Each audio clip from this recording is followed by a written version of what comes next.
Macam dia sikit. Assalamualaikum. Barulah sedap nak berjalan. Okey. Macam lobby lah ni. Lobby. Ni mungkin bilik hotel lah. Dah ada Ni orang. kot bilik dia kot. Orang ke kita? Oh, cermin. Ni. Lobby ni. Assalamualaikum. Waalaikumsalam. Ya kadamu ruh. Ya kadamu jasad. Ya kadamu ghaib.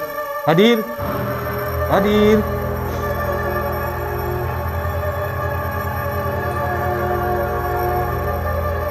Dia rasa apa-apa kalau